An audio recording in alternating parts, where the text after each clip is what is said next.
जी class जब तक student join कर रहे हैं आप इसको देख लें, और इससे रिलेटेड किसी की कोई क्यूरी है चार्ट से रिलेटेड तो आप पूछ लें, ताकि फिर हम आगे बढ़ें, इसकी एग्जाम्पल सॉल्व करें।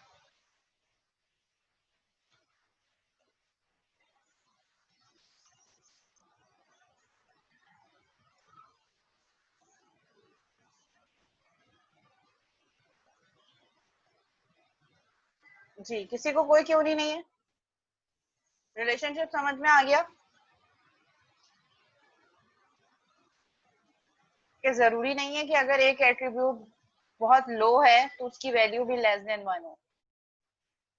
ठीक है, वेरी लो होने पर कुछ एट्रीब्यूट हो सकता है लेस देन 1 हो, और वेरी लो होने पर हो सकता है कुछ एट्रीब्यूट ग्रेटर देन 1 हो।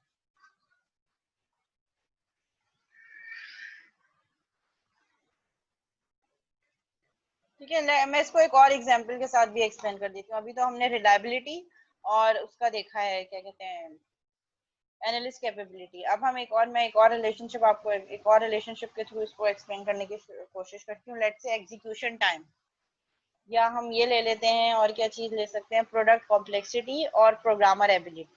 ठीक है, अब मैं कह रही हूँ कि मेरे पास कॉम्प्लेक्सिटी बहुत कम है, प्रोडक्ट की कॉम्प्लेक्सिटी बहुत कम है, यानी कि लो है।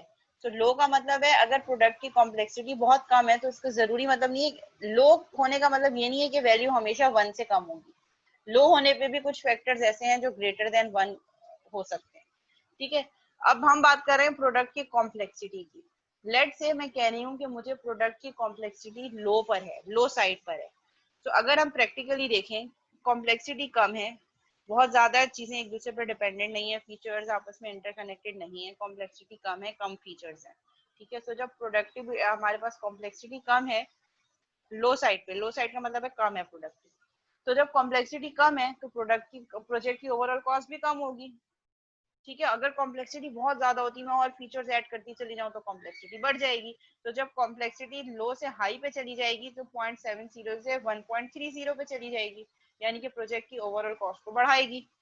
फॉर एग्जाम्पल हम इन्हीं वैल्यूज की बात कर रहे हैं, ये वैल्यूज चेंज हो सकती हैं, ये इन्होंने एग्जाम्पल समझाने के लिए दिया है।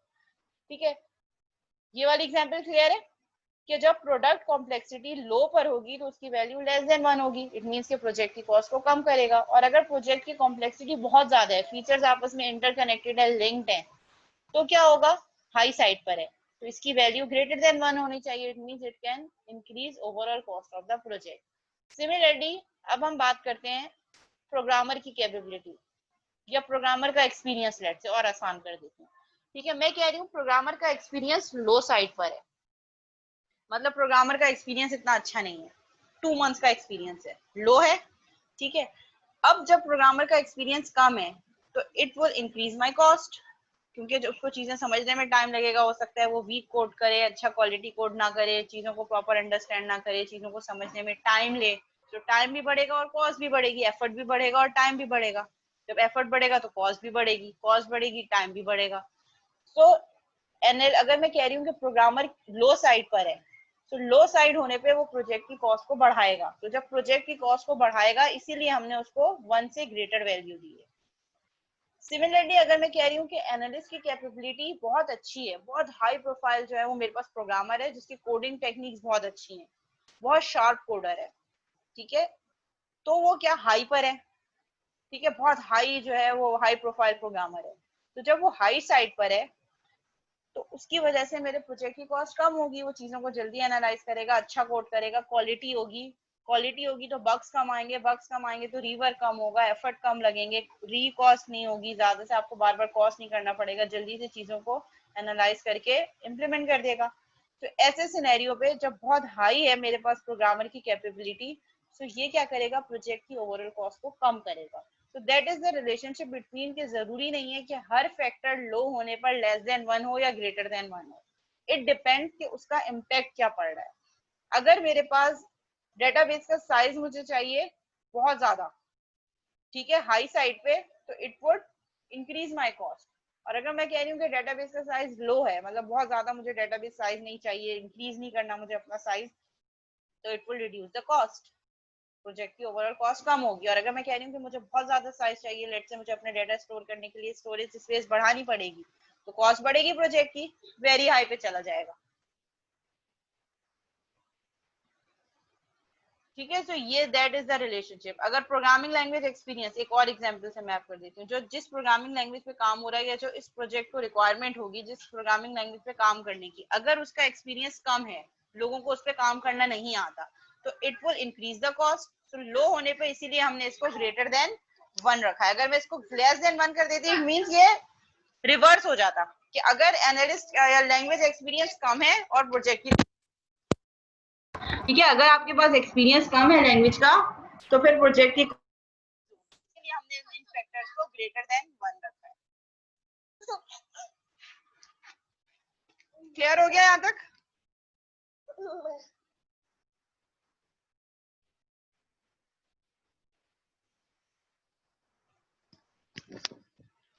ठीक है, अब हम इसकी एग्जांपल देख लेते हैं।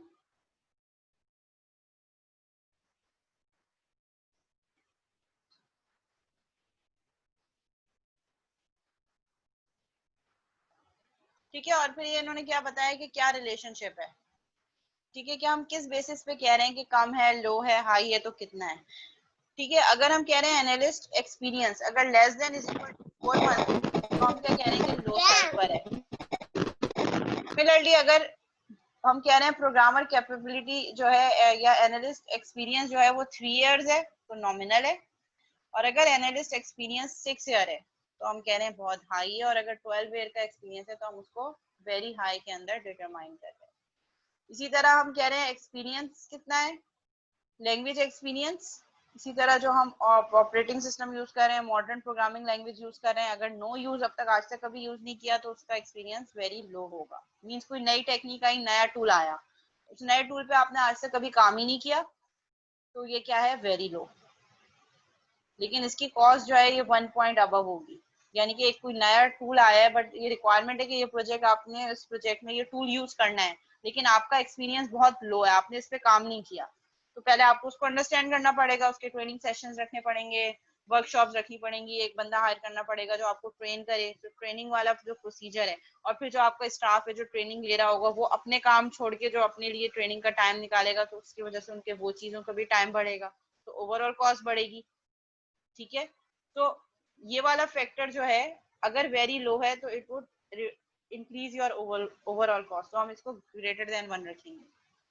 अगर हम कह रहे हैं बिगिनिंग यूज, अभी स्टार्ट करना शुरू किया है, ट्रेनिंग सेशन पर है, ठीक है, 30% लोग काम कर चुके हैं, तो हम उसको लो कंसीडर करेंगे। सम यूजेस मतलब कहीं कहीं हमने कुछ प्रोजेक्ट में यूज किया है, कोई लैंग्वेज इस टूल पे काम किया है कभी कभी, तो उसको हम नॉमिनल कंसीडर कर रहे हैं। अगर हम जनरल बेसिस पे उसको यूज कर रहे हैं, करते आ रहे हैं, जैसे प्लानिंग के लिए हम एमएस प्रोजेक्ट ही यूज कर रहे हैं हर प्रोजेक्ट के लिए, तो हम कह रहे हैं कि हाँ ये। और अगर रूटीन यूज हर टास्क के लिए हर वक्त यूज कर रहे हैं, तो हम उसको वेरी हाई। तो ये कुछ रेशनल गिवन है कि अगर इन एट्रीब्यूट्स की ये वैल्यूज हैं, तो हम उनको किस कैटेगरी में रखेंगे, कि अदर वो लो है, हाई है, नॉमिनल है। ठीक है, analyst capability 15 percentile, 15 percentile means के इट्स इक्विवेलेंट टू, हम कह रहे हैं बहुत लो है, तो लो होने पर मीन्स के 15 परसेंटाइल, एनालिस्ट कैपेबिलिटी कितनी है, 15% पे। अगर हम कह रहे हैं कि 35% है एनालिस्ट की कैपेबिलिटी, तो हम उसको लो कंसीडर कर रहे हैं। अगर हम कह रहे हैं 50 या 55 परसेंटाइल पर है, तो क्या है, नॉमिनल है। और अगर एनालिस्ट की कैपेबिलिटी 75% पर है, तो हम उसको कह रहे हैं हाई। और अगर 90% है, इट मीन्स कि हम कह रहे हैं कि बहुत हाई प्रोफाइल, आपके पास एक अच्छा एनालिस्ट है। तो कैपेबिलिटी को हम कैसे मेजर कर रहे हैं, परसेंटेजेस में।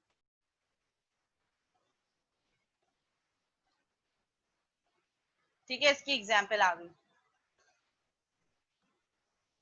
ठीक है, एग्जाम्पल हमें क्या कह रही है, a 10K log embedded mode software product is to perform communication processing functions and a commercial microprocessor। ठीक है, ये इन्होंने प्रोजेक्ट की कुछ डिटेल्स बता दी। और प्रोजेक्ट का साइज कितना है, 10K log, 10K log means 10,000 line of code estimated. ठीक है, अब हम इस पे क्या लगाएंगे, और मोड भी गिवन है एम्बेडेड मोड। तो हमारे पास साइज पता चल गया, मोड पता चल गया, तो हम साइज और एम्बेडेड मोड वाला फॉर्मूला यहाँ पे पुट इन करेंगे। ठीक है, वो फॉर्मूला क्या है मेरे पास,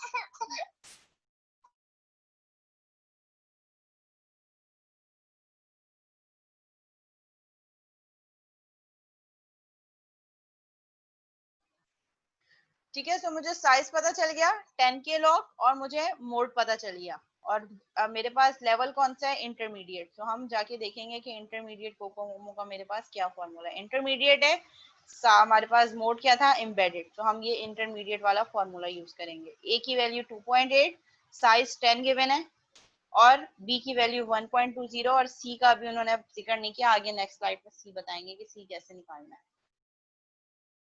ठीक है, सो हमने क्या कर दिया, हमने एफर्ट निकाल दिया। अभी सी को एज्यूम नहीं किया, सी को हम कैलकुलेट करेंगे, फिर उसको मल्टीप्लाई करेंगे। ठीक है, सो यहाँ पे ये एफर्ट कितना कॉस्ट कर रहा है मुझे इस प्रोजेक्ट पे, 44 स्टाफ मंथ, यानी कि 44 स्टाफ मंथ रिक्वायर्ड होंगे इस प्रोजेक्ट को एक महीने में कंप्लीट करने के लिए। ठीक है, अभी हमने सी इसमें यूज नहीं किया। ठीक है, विदाउट सी एफर्ट कितना निकला मेरे पास, 44। अब ये इन्होंने सी के लिए चार्ट दिया है। ठीक है, चार्ट किस तरीके से दिया है, हर कॉस्ट ड्राइवर की सिचुएशन बताइए और रेटिंग बताइए और एफर्ट की वैल्यू दी है, कि मतलब हर कॉस्ट ड्राइवर को एक वैल्यू असाइन कर दी। जो नॉमिनल है उसका इम्पैक्ट 1 रखा है। 1 मीन्स कि उसका कोई इफेक्ट नहीं पड़ेगा। अब जब हर कॉस्ट ड्राइवर को वैल्यू दे दी, सी कैसे हम निकालेंगे, by multiplying all this value. 1 multiply by 0.94 multiply by 1.30 multiply by 1.11, ये जितने भी एट्रीब्यूट्स हैं इंडिविजुअल, इन सबको हम मल्टीप्लाई कर देंगे। तो मल्टीप्लाई करने के बाद कॉस्ट ड्राइवर की वैल्यू कितनी आई, 1.17। तो हम इस 1.17 को क्या करेंगे, जो हमने वहां पे एफर्ट निकाला था 44, फॉर्मूला यही है ना मेरे पास, 2.8 मल्टीप्लाई बाय साइज की power 1.20 multiply by C. Effort हम निकाल चुके हैं जो कि 44 है, सी हम कैलकुलेट कर चुके हैं 1.17। तो मैं जब सी को 1. एफर्ट को 44 को 1.17 से मल्टीप्लाई करूंगी, it will cost 51 staff months, यानी कि जो पहले एफर्ट विदाउट कॉस्ट ड्राइवर था दैट वाज 44, लेकिन जब हमने इस कॉस्ट ड्राइवर को यहाँ पे मल्टीप्लाई करवाया तो उसकी वजह से मेरा एफर्ट कितना बढ़ गया, 51। तो ये चीज हमने देखी थी कि ओवरऑल सी की वैल्यू अगर ग्रेटर देन 1 होगी, it will increase the overall effort and cost of the project, और अगर इस सी की वैल्यू लेस देन 1 होगी तो it will reduce the overall effort of the project. यहां तक क्लियर है जी क्लास? यहां तक किसी को कोई क्यूरी तो नहीं है?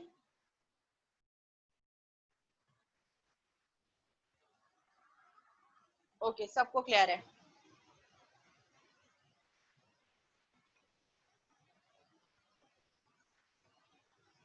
अच्छा, ये एक प्रॉब्लम स्टेटमेंट है, एग्जाम्पल टू। एग्जाम्पल टू में ये क्या कह रहे हैं, ठीक है, इसको जरा गौर से सुनिएगा। A project is estimated at 44 staff months।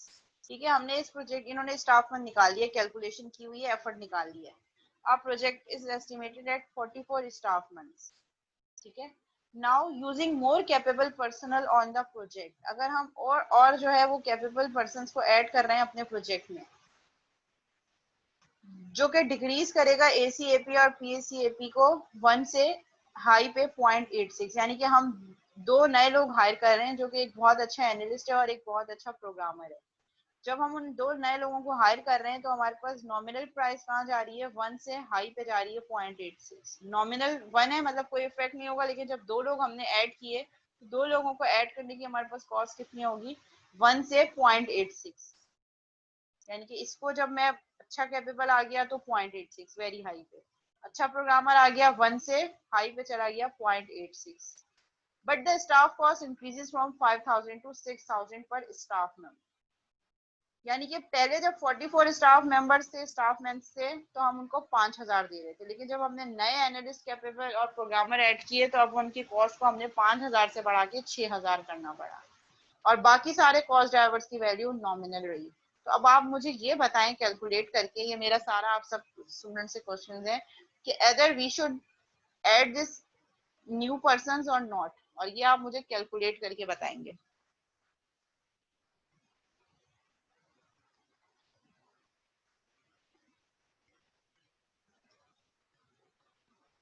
ठीक है, 44 स्टाफ मंथ एफर्ट निकल चुका है।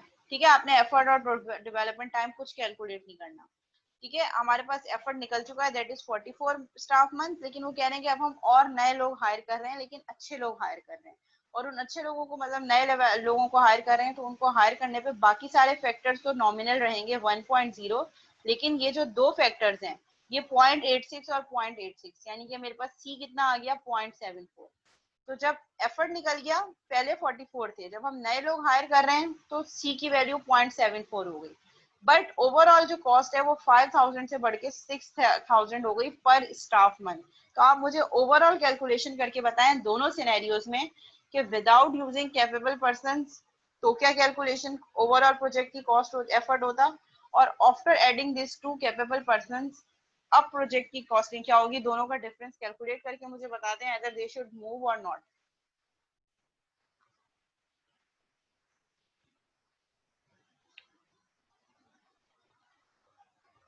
जी क्लास।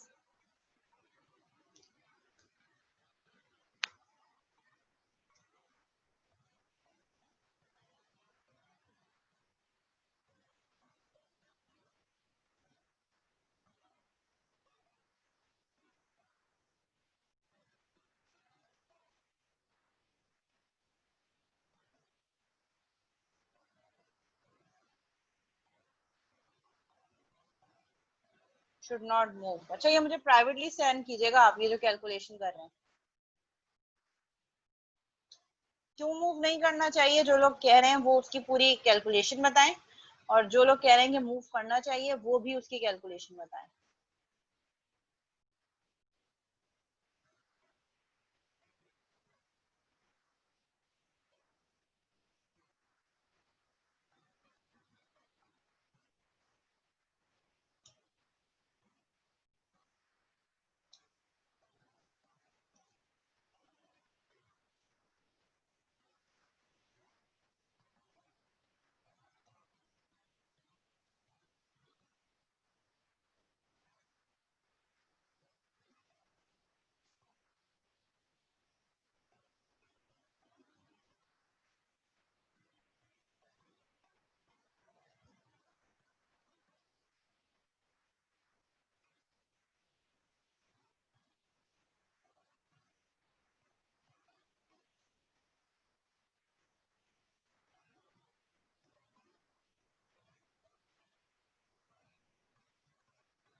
पूरा प्रूफ के साथ आपने बताना है कि ऐड करना चाहिए या नहीं करना चाहिए।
जी क्लास, सबने रिस्पॉन्स कर दिया।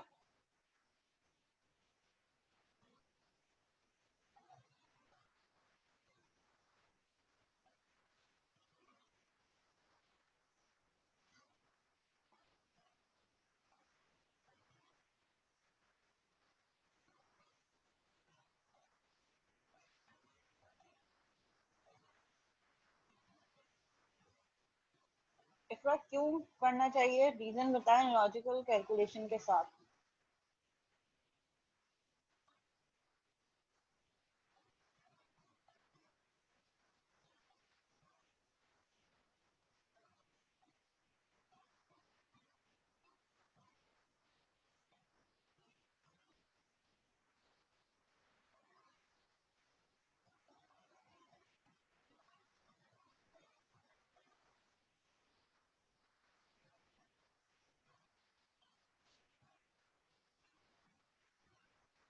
कॉस्ट शुड मूव मतलब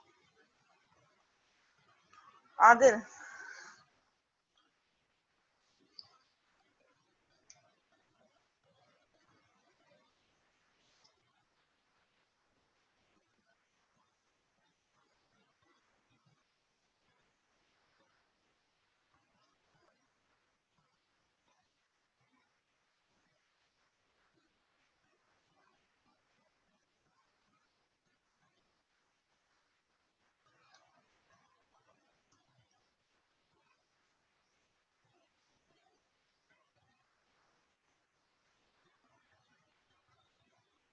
हाँ तो कैलकुलेशन करके बताओ ना बच्चे।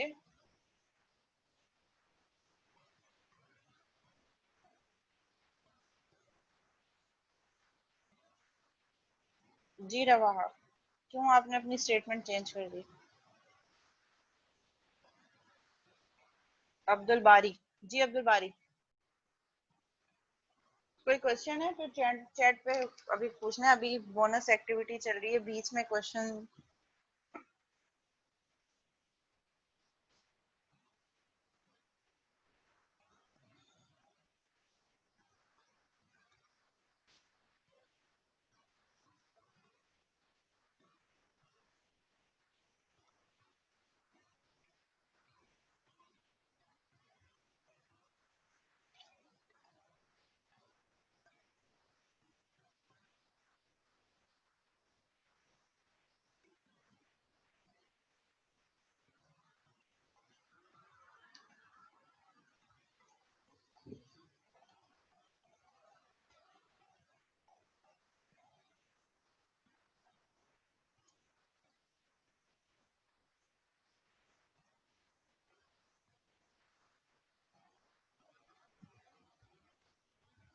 ओके जी, क्लासेस के सॉल्यूशन डिस्कस कर लेते हैं।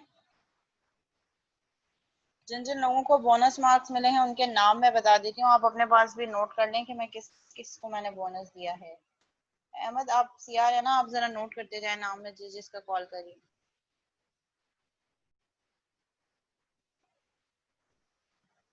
आदिल यूसुफ 60820। आदिल यूसुफ को एक बोनस मार्क्स, उनकी कैलकुलेशन ठीक है। देन मोहम्मद मुनीब रियाज, उन्होंने भी सही कैलकुलेशन की है, एक बोनस मार्क्स इनका हो गया। आदिल यूसुफ का हो गया।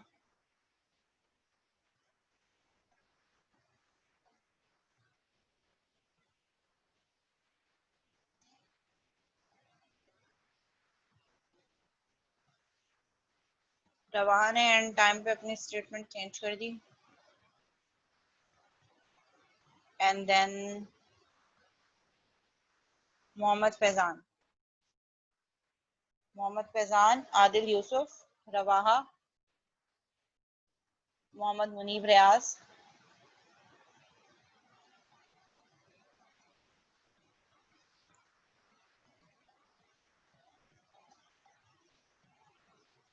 और अफनान का पार्शियल हाफ मार्क्स। ठीक है, सो बोनस मार्क्स किस किसको मिले हैं? आदिल यूसुफ, मोहम्मद फैजान, मोहम्मद मुनीब रियाज। मैं यहाँ पे चैट पे सेंड कर देती हूँ ना सबको कि किस किस को बोनस दिया है मैंने। ठीक है, आदिल यूसुफ, मुनीब रियाज, मोहम्मद फैजान, रवाहा, अफनान का हाफ मार्क्स। ओके ठीक है। हाँ जी, क्या इसकी कैलकुलेशन होगी? ठीक है, कैलकुलेशन ऐसे होगी कि वो कह रहे हैं कि जब 44 स्टाफ मंथ से तो हम उनको 5000 पे कर रहे थे, तो हम यहाँ पे स्ट्रेट फॉरवर्ड 44 को मल्टीप्लाई कर देंगे 5000 से, तो it would make us 2,20,000 something. तो जब 44 स्टाफ मंथ से हम उनको 5000 दे रहे थे, तो 44 मल्टीप्लाई बाय 5000 प्रोजेक्ट की कॉस्ट आ गई। लेकिन वो कह रहे हैं कि जब हम मोर कैपेबल प्रोग्रामर्स और एनालिस्ट ऐड करेंगे तो हमारे पास कॉस्ट 5000 से बढ़ के 6000 हो जाएगी, बट जो हमारे पास सी है वो 1 से जो है वो डिक्रीज होके 0.86 पे आ जाएगा। तो हम क्या करेंगे, सबसे पहले यहाँ पे सी ऑलरेडी कैलकुलेट हुआ है, बाकी सारे नॉमिनल हैं, सब 1 पर हैं, बट हम 2 टाइम्स 0.86 यूज करेंगे क्योंकि हमने दो, एक एनालिस्ट कैपेबिलिटी और एक प्रोग्रामर कैपेबिलिटी, ये दो फैक्टर्स की वैल्यू 1 से 0.86 की तरफ जा रही है, तो हमने ये दो वैल्यूज को मल्टीप्लाई कर दिया, बाकी सब 1 है, तो हमारे पास सी की वैल्यू आ गई 0.74। तो मैं यहाँ पे 44 को मल्टीप्लाई करूंगी, यानी कि एफर्ट को जब सी से मल्टीप्लाई करूंगी, तो जब हम मोर कैपेबल प्रोग्रामर और एनालिस्ट ऐड करेंगे तो वो प्रोजेक्ट जो 44 स्टाफ मंथ में कंप्लीट हो रहा था, वो 44 मल्टीप्लाई बाय 0.74 जब मैं मल्टीप्लाई करूंगी तो वो 44 से कम होके कहाँ आ जाएगा, 32.6 पे।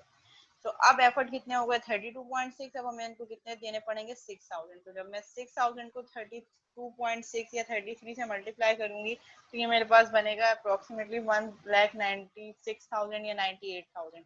तो ओवरऑल हमारे पास कुछ 20,000 या समथिंग अराउंड 20,000 की सेविंग हो जाएगी, और अच्छे कैपेबल प्रोग्रामर और एनालिस्ट भी आ गए और हमारे पास सेविंग भी हो गई। ये है इसकी कैलकुलेशन। जब 44 स्टाफ मंथ थे तो हम उनको 5000 पे कर रहे थे, जिसकी वजह से ओवरऑल प्रोजेक्ट की कॉस्ट हो रही थी 2,20,000। और जब हमारे पास और अच्छे प्रोग्रामर हमने ऐड किया तो हमारा एफर्ट 44 से कम होकर 32.6 चला गया, बट कॉस्ट हमारे पास कितनी आई, 6000 पर स्टाफ मंथ। तो हम 32.6 को मल्टीप्लाई कर देंगे 6000 से, तो इट विल कॉस्ट 1,95,600। तो ओवरऑल प्रोजेक्ट की कॉस्ट मेरे पास कितनी बनी, 24,400 जो सेव हो गए हमारे पास। So in this example, upgrading of the personnel more than pays for itself in the form of overall project savings। हमारे पास क्या होगा, overall savings हो जाएंगी। तो यहाँ तक कोई क्वेश्चन तो नहीं है आपको माइंड में? आज हमने एस्टिमेशन जो है वो ऑलमोस्ट हमारे पास कंप्लीट हो गया, इंटरमीडिएट कोकोमो भी कंप्लीट हो गया हमारे पास, बेसिक कोकोमो भी कंप्लीट हो गया, और इसके अलावा हमने जो है वो एफपी और एलएसटी बेस्ड एस्टिमेशन भी देख लिया और फेज वाइज डिस्ट्रीब्यूशन भी देख लिया।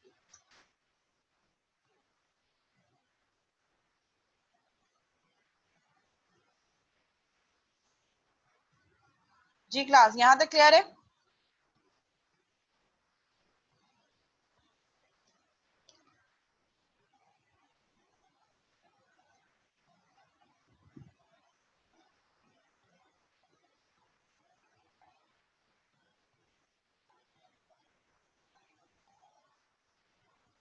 अच्छा, थोड़ा सा हम कल हमारी जो है वो मेकअप सेशन भी है, सेकंड स्लॉट, और फिर परसों भी है। ठीक है, तो उसमें जो हम कंटेंट्स डिस्कस करेंगे, एक तो हम प्रोजेक्ट मैनेजमेंट डिस्कस करेंगे। सॉफ्टवेयर प्रोजेक्ट मैनेजमेंट क्या होती है? किसी में जी मैम, मेरा एक्चुअली सवाल पिछले लेक्चर से जो एफपी कॉस्ट आपने बताया था वो एक्चुअली मैं अभी गो थ्रू कर रहा था, तो एक समझ आ गया था। सिर्फ एक सवाल मेरे जहन में आया, जी जब हम एफपी कॉस्ट वो कर रहे हैं जो फंक्शनल्स के जरिए हम उसे एस्टिमेट वैल्यूज की निकाल रहे हैं, फिर उसे मोस्ट लाइकली ऑब्स्टिमेटिक वगैरह चीजें निकाल रहे हैं, तब एंड में हम कोई समेशन ऑफ एफपी काउंट उस पर कर रहे हैं। वहां पे आपने कहा था कि हम अज्यूम करेंगे, लेकिन जब मैंने ऊपर जाके देखा हम वो टोटल सम ऑफ वेट ले रहे हैं और total sum of FP count ले रहे हैं। तो मैम ये जो वेट और एफपी काउंट ये गिवन हो गए, ये इससे हम अजम करेंगे, इसको हम अजम्पशन देंगे। अच्छा, यहाँ पे मैंने आपसे ये कहा था कि आप जो है, अगर मैं आपको project to project weighting depend करती है, ठीक है, अगर मैंने उसकी कुछ एग्जांपल्स भी दी थी, वो लेक्चर अपलोडेड भी आप देखें अगर, तो उसमें कुछ प्रोजेक्ट ऐसे होंगे जहाँ पे क्यूरीज बहुत ज्यादा होंगी। लेट्स से अगर टेलीफोन बुक है या कोई इंक्वायरी सिस्टम है या कंप्लेंट्स एंड रिव्यू है, तो वहाँ पे हमारे पास फाइलिंग वगैरह ज्यादा होगी, तो वहाँ पे हम उसके अकॉर्डिंगली नंबर ऑफ फाइल वाले फंक्शन पॉइंट को ज्यादा वेट देंगे एज कम्पेयर टू अनदर जो हमारे पास फैक्टर्स हैं।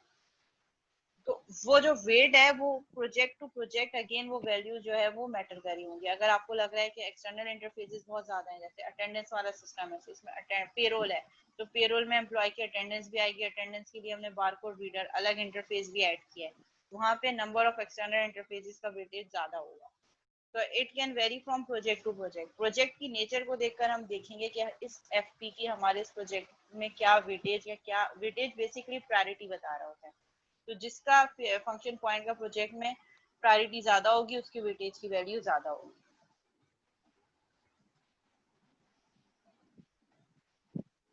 क्लियर है? मैं लास्ट बस मिड टर्म के हवाले से पूरा गाइड कर देगा कि किस तरह होगा और क्या क्या आएगा, और अच्छा, हर मिड क्वेश्चन क्या आप टर्म वही का देंगे। अभी तक तो यह है, जो आपको एसओपीज भी मिल गए होंगे अभी तक। मिड टर्म का जो है वो फाइनल जो हमारे पास वर्डिक्ट आता है कि कहाँ कंडक्ट होगा, वो फिर आपको फौरन अपडेट हो जाएगा। अभी तक ये है कि एलएमएस पे आपका मिड टर्म पेपर कंडक्ट होगा।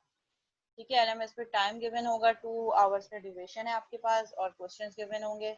तो क्वेश्चंस जो है वो आपने सॉल्व करने होंगे। हर क्वेश्चन के अप्रोक्सीमेटली 15 मिनट्स होंगे जो टाइम ड्यूरेशन है हर क्वेश्चन को सॉल्व। मैम आपका जो पेपर होगा वो थियोरेटिकल होगा या कॉन्सेप्चुअल अच्छा, बेस होगा पूरा? कॉन्सेप्चुअल होगा। थ्योरी अगर आएगी भी तो वो कॉन्सेप्ट में ही आएगी।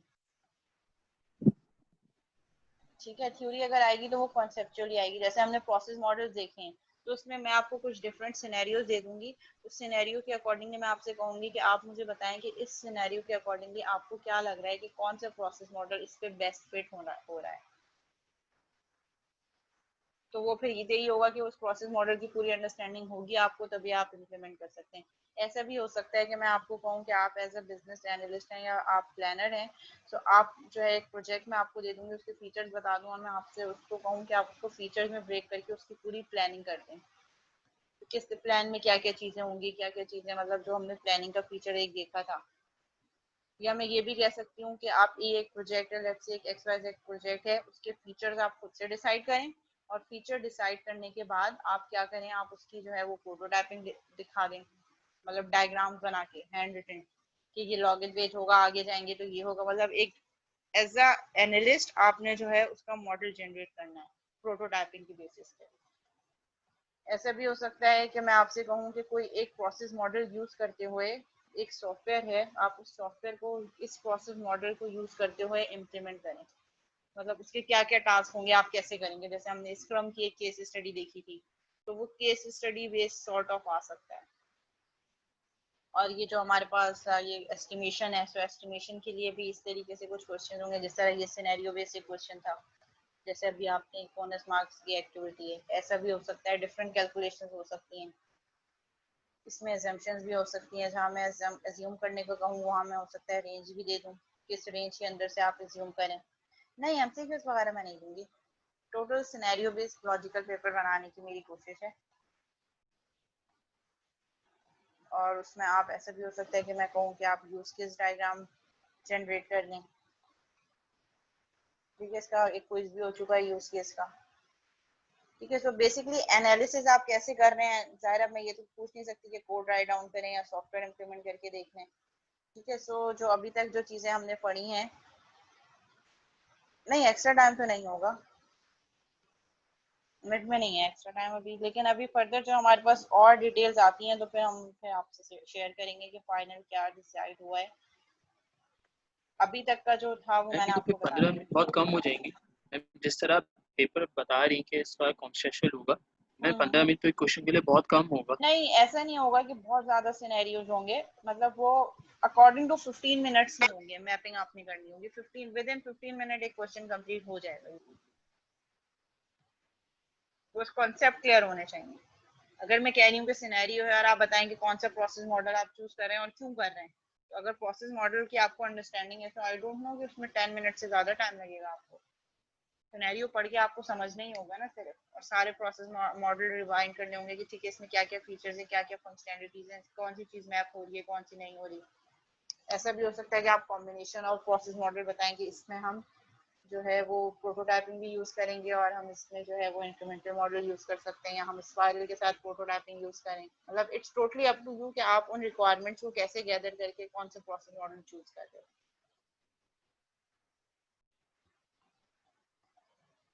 ठीक है, इसके अलावा कोई और क्वेश्चन तो नहीं है मिड टर्म से रिलेटेड? जितना हम संडे के मेकअप तक कवर कर लेंगे वो सब जो है वो मिड का टॉपिक होगा। एक प्रोजेक्ट मैनेजमेंट का जो है वो टॉपिक है, वो बहुत सिंपल है, उसमें तो थ्योरी ही है और बहुत कम कॉन्सेप्चुअल क्वेश्चन उससे बन सकते हैं। ठीक है, और जो हम कल देखेंगे उसके बाद जो संडे वाली क्लास है, संडे वाली क्लास पे फिर हम देखेंगे कि कुछ एस्टिमेशन स्ट्रेटजीज, जो हमने एस्टिमेशंस पढ़ी हैं इसी की कुछ एस्टिमेशन स्ट्रेटजीज पढ़ेंगे विद रिस्पेक्ट टू ऑर्गेनाइजेशन। कि हिस्टोरिकल डाटा क्या है, प्रोजेक्ट डाटा क्या है, कब कौन सा डाटा यूज करना चाहिए, वो सब चीजें फिर हम देखेंगे और फिर संडे तक जो चीजें कवर हो जाएंगी वो आपके मिड में इंक्लूड हो जाएंगी। ठीक है, इसको यहीं तक रखते हैं, हम अटेंडेंस ले लेते हैं। ठीक है, मैं नेम कॉल कर रही हूँ, जिसका नेम कॉल करूँ वो काइंडली चैट पे मुझे अपनी अटेंडेंस सेंड कर दे, और जिसकी अटेंडेंस होती चली जाए वो जा सकते हैं।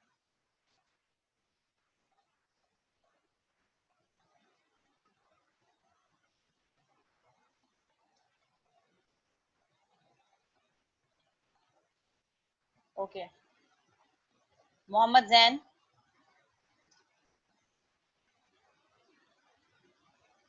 जैन आप फर्स्ट दोनों सेशन में नहीं थे जब मैंने अटेंडेंस कॉल की थी?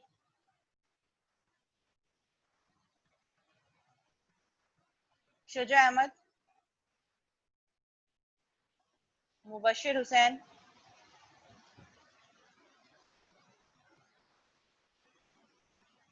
अफनान रऊफ,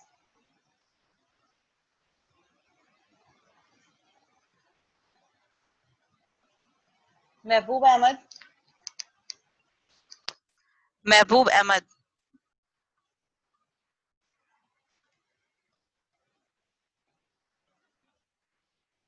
महबूब प्रेजेंट नहीं है।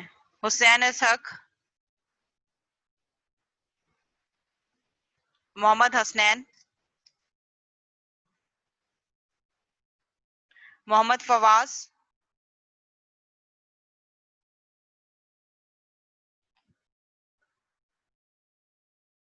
क्यों महबूब को क्या हुआ है?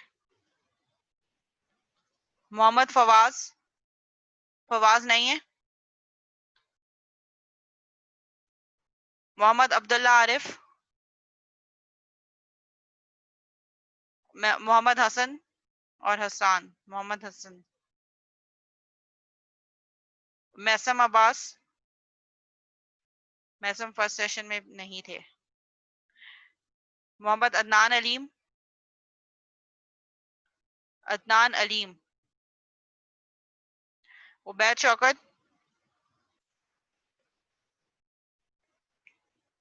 मोहम्मद मुसाब, आसिफ अली भुट्टो,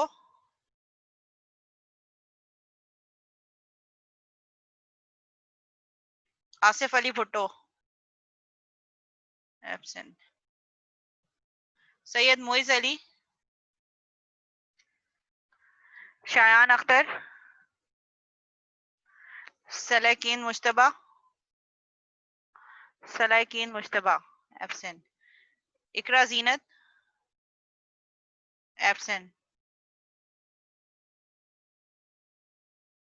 मोहम्मद मुनीब रियाज, हसन नवाज,